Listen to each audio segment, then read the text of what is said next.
Now, sports coverage in the Panhandle spirit with Kel Steve. Good evening, sports fans. Despite injury after injury, the Houston Texans have continued rolling, winning a franchise record 6 straight. This afternoon, they went for a 7th at Cincinnati, a win for the Texans, and a Tennessee loss. And the old Oilers would help Houston's new franchise win a division championship for the first time since 1993. And TJ Yates getting his second start of the season, second start in a row. First quarter, though, a little sluggish, down 6-3. Threatening Ben Tate just gets rocked at the line of scrimmage. Ball goes loose. Bengals on top of it are in business. Off the turnover. Impressive drive. Former TCU QB Andy Dalton, 17 yards to Jerome Simpson. And Simpson doing a little Dougie, Bernie, whatever the kids call it this day. That is some kind of dance. Look at that. Look at him go. We move late second half. Under a minute to go. Texans down 6. TJ Yates leading the way. Look at the speedster. Where did he get this from? Well, not really, but hey, 16 yards inside the 25-yard line. And then after a huge penalty, Texans inside the 10, 8 seconds to play, and Yates throws the biggest pass in the Texans' history to Kevin Walters. They win. Tennessee loses. Your final 20-19.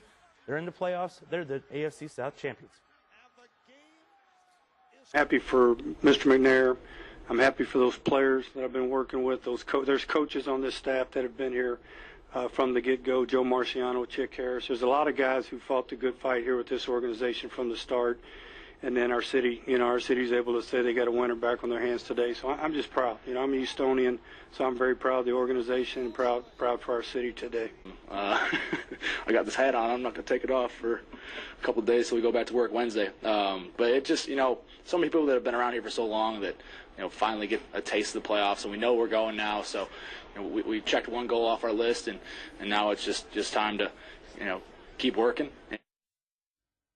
Now the Cowboys, looking for an NFC East division of their own right now, lead the Giants 34-22. They've got 14 straight points on the Giants in the fourth quarter. Now to the most talked about player in the NFL history, and he's only in his second year, Tim Tebow versus the Bears. Fourth quarter, down 10-0. Tebow, who was just awful for 3 quarters, bringing his magic.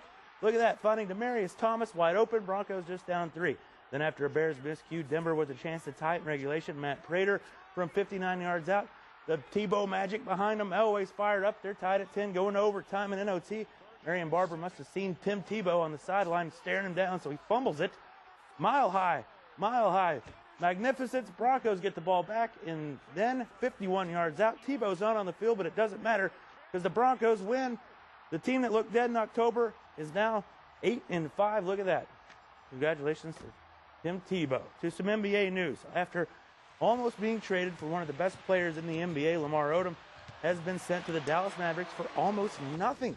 The 6'10 forward was a big contributor for 2 championship-winning teams in L.A., and after feeling disrespected in a deal that would have sent him to New Orleans, part of that Chris Paul package, Odom requested to be traded, and he's gotten his wish, joining the team that swept the Lake Show out of the playoffs last summer. Former teammate Kobe Bryant, not happy on how things went down.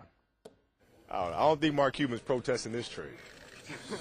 About him going to Dallas. That being said, it's still hard to see, one of my friends, and one of our great players go somewhere, especially to that team, seemingly for nothing. Now, whether they have something else going on, that's on them to decide. But it's tough, man. It's tough. This is why Kobe is probably displeased. That team, as he called them, only had to give up a first-round pick and $8.9 million in trade exception for Lamar Odom. Wow, not bad. In high school football, the 1A All-State team has been released. Congrats to Wellington's defensive back, Dustin Castillo, the only Pro News 7 area first-teamer. Castillo was a big part of that fantastic history-making run for Wellington this season. For a complete look at the All-State list, you can go to our website, connectamarillo.com, and Texas A&M will officially introduce new head football coach Kevin Sumlin at a presser on campus in the morning. So, Lindsay, do you have Tebow mania? Well, I just don't think he can do any wrong. He can't, man. The guy's incredible. They win all the time. Yeah. Winning ugly, but getting wins done. Yeah. And I was really proud of myself because I knew about the Lamar Odom deal. Because of People.com. You know your gossip. Who's he married to? Hollywood gossip. Who's he married to? Khloe Kardashian. There you go. So they're going to be moving to Dallas. So, all right. Yeah. You can go down and hang out. Oh, yeah, because we're BFFs.